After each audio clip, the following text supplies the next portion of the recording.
Welcome back. Managing classroom behaviors can be challenging. Setting expectations and routines are a good start. Sometimes a more comprehensive approach is needed. Whether classroom-based or school-wide, positive behavior intervention systems, PBIS, are a great tool to support behavior management. Let's take a look at what PBIS is and how it can be of benefit. All right, so let's jump right into positive behavior intervention systems, better known as PBIS. So we're going to have an overview and a purpose. We'll look at the key traits and different tiers, core strategies and benefits, impact and grade level examples, and then we'll close out with keys to remember. So what is PBIS? It's a proactive school-wide or classroom-based framework. Teaches and reinforces positive behavior. And when we say positive behavior, basically the intended behaviors that we want to see from students in the school setting, right? It's data-driven decision-making. So we're looking at possibly disciplinary referrals. We're possibly looking at attendance. We're possibly looking at achievement data. So we're looking at data to determine which behaviors we want to focus in on and encourage more from the students. And it's also aligned with a multi-tiered system of supports, right? So it could be, and we'll get into the details in a second, but it could be that you have this overall approach for, general students, and then as the behaviors get more and more targeted, your target population may decrease, but the intensity of their behaviors may increase. So it's a different tier that you're focused on. So it could be, you have this general approach for the majority of students. Let's say 80% of the population is going to be tier 1.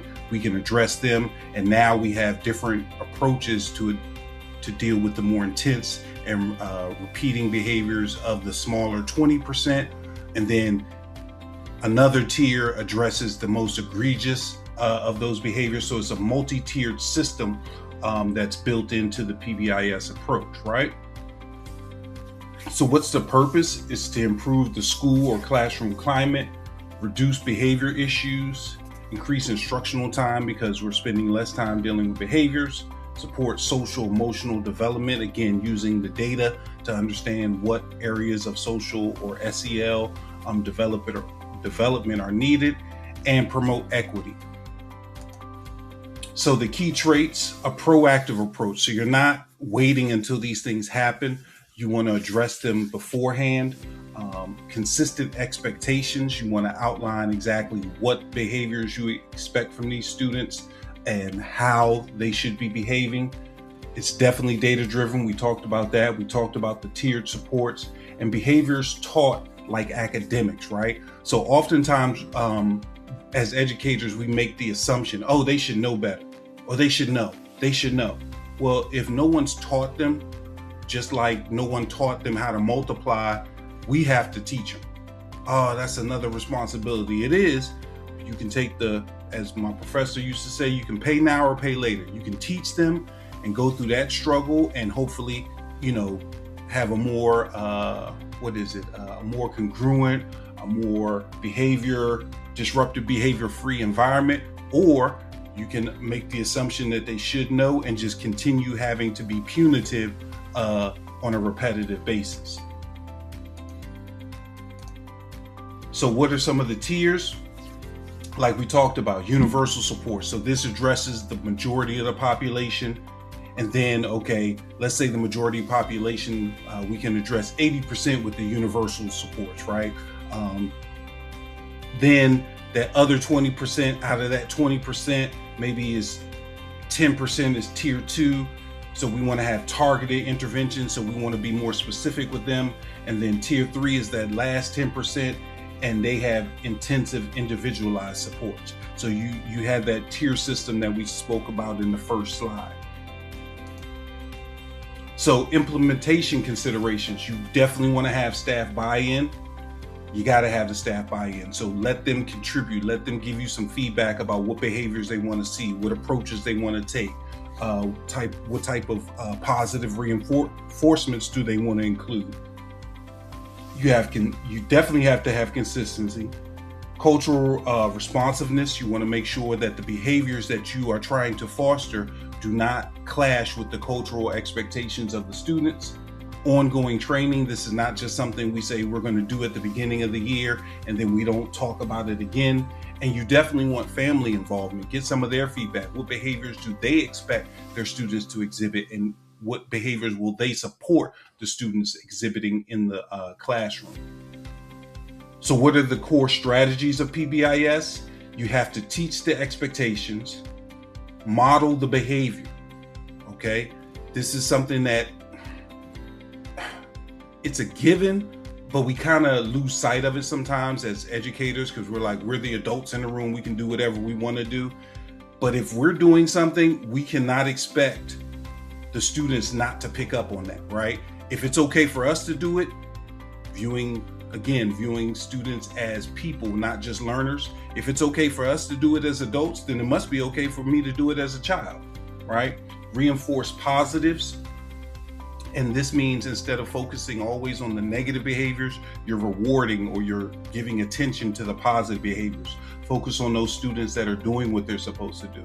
Consistent consequences. This is important. That's why the feedback from the teachers, from the parents, and even the students is important so that they understand, okay, the consequences, we've agreed on these and they're going to be consistent. You definitely want to use data and student feedback. So what are the benefits for the teachers? Fewer disruptions, more instructional time, it's a clear system, better relationships, and believe it or not, it's reduced stress. Okay, we have this universal system that's going to address the behaviors, foster the behaviors that we want, and reduce the unwanted behaviors to a large degree, and it reduces the stress in the classroom. So for the students, they have clear expectations. It's not an everyday, oh, is she going to deal with this today? Nah, that ticked her off today. Is he going to allow me to do this today? What can I expect? No, the expectations are clear. It fosters a sense of belonging. It improves behavior. We talked about how it can address SEL skills, and it creates positive experiences. Instead of everybody's behavior being addressed in a punitive manner, we're fostering a positive experience, maybe positively rewarding those students that exhibit the behaviors that we're looking for, instead of always focusing on the negative behaviors. And for the school, it creates a better climate. Again, fewer discipline issues, stronger collaboration. There's community trust because it's the staff, the students, as well as the family, all involved in this process, and it creates consistency across the board. So from an administrative standpoint, that better climate and the collaboration and the consistency, now all of a sudden, you don't have to spend 30, 45 minutes explaining to a parent why the student received, the consequence that they did. Oh, remember, we're doing PBIS. This is the consequence. Take a look. You agreed to this, right? Now the debate isn't back and forth because you're consistent with it. It's across the board and everybody can benefit. So when we talk about achievement, right? You have to have order in order to learn, okay? You have to have relationships in order to learn, right? So the impact on the achievement is multifaceted. You spend more time learning because we're not dealing with disruptive interruptions. You have improved attendance because maybe you use your attendance data in order to make attendance a focus of your PBIS system, and you're creating positive rewards. Oh, we're doing, everybody with 90% or better attendance for the year gets a pizza party, or per quarter or per semester, however you want to do it. You also have higher engagement because I'm fostering the behaviors that are going to allow for instruction. So the engagement increases. And then ultimately you have better performance because you're removing all of these distractions. Let me clarify. You're not going to solve everything. That's not what we're talking about here with PBIS. But like I gave the scenario, you have 100% of students. If 80% can be, their behaviors can be dealt with simply through a reward system, now I'm only dealing with 20% that are, repeat, problems, if you will. Their behaviors are problems, not the students. Their behaviors are problems. And out of that 20%, I can give some targeted support to address 10% of them, and then I can focus in on the individualized supports for the last 10%. So you're not going to erase all of your issues, but you decrease it by such a significant amount that you can actually see the difference.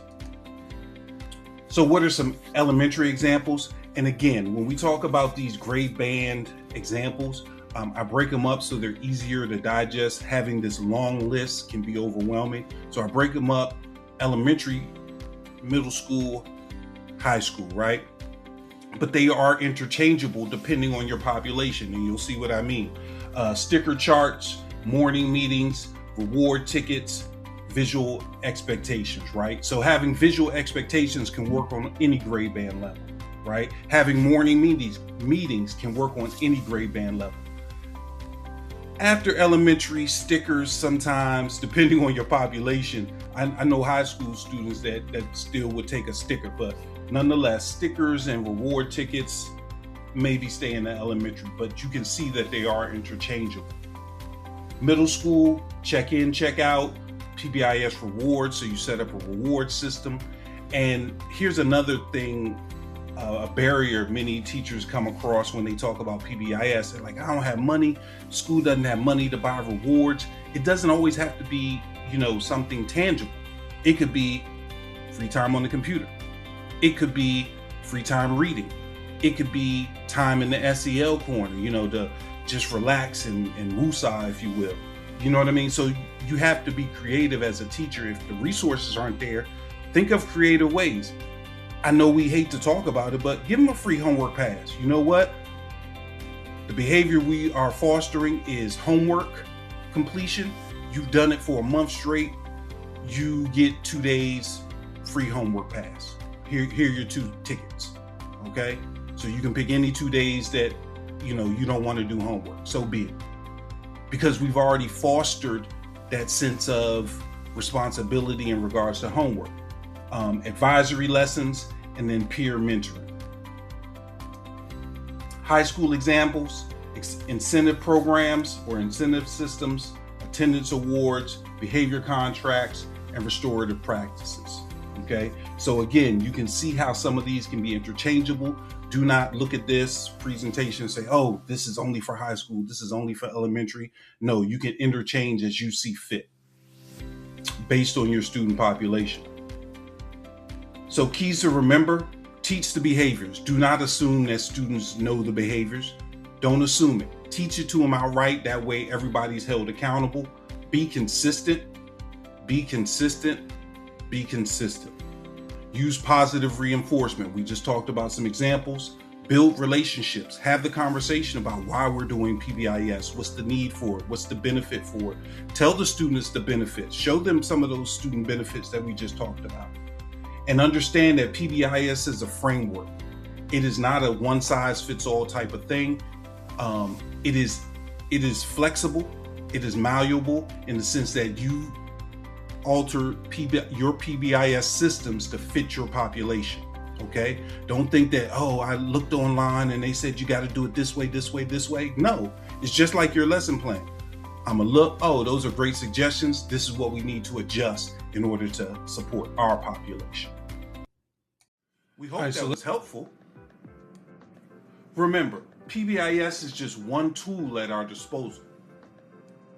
However, the flexibility of the tool allows educators to address a variety of behaviors and expectations. Don't forget to like, comment, and subscribe. See you next time.